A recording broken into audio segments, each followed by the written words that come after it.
మాజీ ప్రధాని భారతదేశానికి 3 సార్లు ప్రధానమంత్రిగా సేవలందించిన అటల్ బిహారీ వాజ్పేయి నేటి తరం యువత ఆయన జీవితాన్ని ఆదర్శంగా తీసుకుని ముందుకు వెళ్లాలని నిజామాబాద్ అర్బన్ ఎమ్మెల్యే ధన్పాల్ సూర్యనారాయణ గుప్తా పేర్కొన్నారు. నిజామాబాద్ జిల్లా కేంద్రంలోని బీజేపీ జిల్లా పార్టీ కార్యాలయంలో మాజీ ప్రధాని అటల్ బిహారీ వాజ్పేయి 101 జయంతిని పురస్కరించుకుని ఆయన చిత్రపటానికి పూలమాలలు వేసి నివాళులర్పించారు.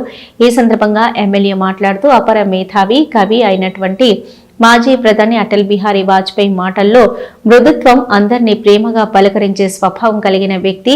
ప్రధానిగా ఉన్న సమయంలో దేశ అభివృద్ధి కోసం ఎన్నో విప్లవాత్మకమైన సంస్కరణలు తీసుకొచ్చారు. దేశ ప్రజల అభివృద్ధి, సంక్షేమం, భద్రత కోసం కీలక నిర్ణయాలు తీసుకున్న ఘనత వాజ్పేయి గారికి దక్కుతుందన్నారు. అణు పరీక్షల ఒప్పందం తదితర ఇతర ఎన్నో సంస్కరణలను తీసుకొచ్చి ప్రపంచంలోనే భారతదేశానికి ఒక గౌరవాన్ని తీసుకొచ్చారని, అదేవిధంగా వాజ్పేయి హయాంలో ఆడపిల్లల చదువు కోసం కీలక నిర్ణయాలు తీసుకుని ఆడపిల్లలకు చదువు ఎంత అవసరమో తెలియచెప్పి పురుషులతో సమానంగా ఆడపిల్లలు చదువుల్లో రాణిస్తారని, మహిళల్లో ధైర్యం నింపిన వ్యక్తి వాజ్పేయి. తన ప్రసంగాలతో దేశ ప్రజలను ఎందరినో ఆకట్టుకున్నారని తెలిపారు. గత సంవత్సరం ఆయన 100వ జయంతి రోజున సుపరిపాలన దినోత్సవంగా ప్రకటించారు. ఆయన జీవితం ప్రతి ఒక్కరికి ఆదర్శనీయమని, ముఖ్యంగా నేటి తరం యువత వాజ్పేయి వ్యక్తిత్వాన్ని పుస్తకాల్లో చదివి ఆదర్శంగా తీసుకోవాలని తెలిపారు.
మూడు సార్లు ప్రధానమంత్రిగా బాధ్యత స్వీకరించిన అటల్ బిహారీ వాజ్పేయి గారి 101వ జయంతి.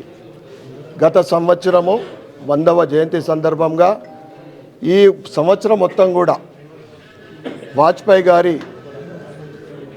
గత సంవత్సరం నుండి ఇప్పటి వరకు పార్టీ దేశవ్యాప్తంగా అనేక కార్యక్రమాలు చేపట్టడం జరిగింది. ఈరోజు ఆర్ఎస్ఎస్ స్థాపనలో మరియు భారతీయ జనతా పార్టీ స్థాపించిన తర్వాత మొట్టమొదటి అధ్యక్షులుగా పనిచేసిన ఆయన మాటలలో మృదుత్వం, నిర్ణయాలు కఠినత్వం. ఆయన ఒక మంచి మనిషి, ఒక జ్ఞాని, ఒక కవి. ఆయన కవిత్వంలో దేశభక్తి, మానవత్వం ఎంతోమందికి ఆదర్శంగా నిలిచిన వ్యక్తి. ఆయన ప్రధానమంత్రిగా ఉన్నప్పుడే ప్రొక్లైన్ అణుపరీక్ష ప్రపంచం మొత్తానికి భారతదేశం అణుపరీక్షలో కూడా ముందుందని ప్రపంచానికి చాటిన వ్యక్తి. అదేవిధంగా దేశంలోని నలుమూలల నుండి జాతీయ రహదారులు మరియు బాలికల విద్యా వ్యవస్థ గురించి బీజం నాటిన ఆయన ఈరోజు మనము ఆయన దారిలోనే గత 12 సంవత్సరాల నుండి నరేంద్ర మోడీ గారు ఆయనని ఆదర్శంగా తీసుకొని తన ప్రభుత్వాన్ని నడుపుతూ ఉన్నాడు. ఈరోజు జాతీయ రహదారులు గడ్కరీ గారు ఆ ఇన్స్పిరేషన్. వాజ్పేయి గారిని రాబోయే తరతరాలు మర్చిపోలేని వ్యక్తి. ఆయన జన్మదిన సందర్భంగా సుపరిపాలన దినోత్సవంగా కూడా ప్రకటించడం జరిగింది.